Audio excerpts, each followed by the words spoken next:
Job's present state is humiliating. But now those who are younger than I mock me, whose fathers I refused to put with the dogs of my flock. Indeed, what good was the strength of their hands to me? Vigor had perished from them. From poverty and famine they are gaunt, they who gnaw at the dry ground by night in waste and desolation, who pluck saltweed by the bushes, and whose food is the root of the broom shrub. They are driven from the community. They shout against them as against a thief.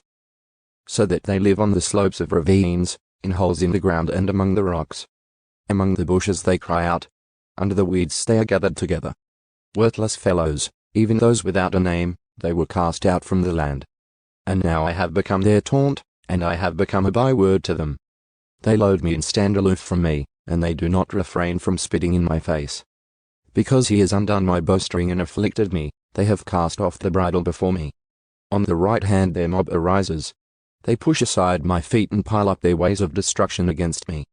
They break up my path, they promote my destruction. No one restrains them. As through a wide gap they come, amid the storm they roll on. Sudden terrors are turned upon me. They chase away my dignity like the wind, and my prosperity has passed away like a cloud. And now my soul is poured out within me. Days of misery have seized me. At night it pierces my bones within me, and my gnawing pains do not rest. By a great force my garment is distorted. It ties me up like the collar of my coat. He has thrown me into the mire, and I have become like dust and ashes. I cry out to you for help, but you do not answer me. I stand up, and you turn your attention against me. You have become cruel to me. With the strength of your hand you persecute me. You lift me up to the wind and make me ride it. And you dissolve me in a storm. For I know that you will bring me to death, and to the house of meeting for all living. Yet does one in a heap of ruins not reach out with his hand, or in his disaster does he not cry out for help?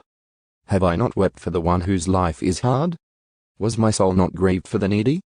When I expected good, evil came. When I waited for light, darkness came. I am seething within and cannot rest. Days of misery confront me. I go about mourning without comfort. I stand up in the assembly and cry out for help.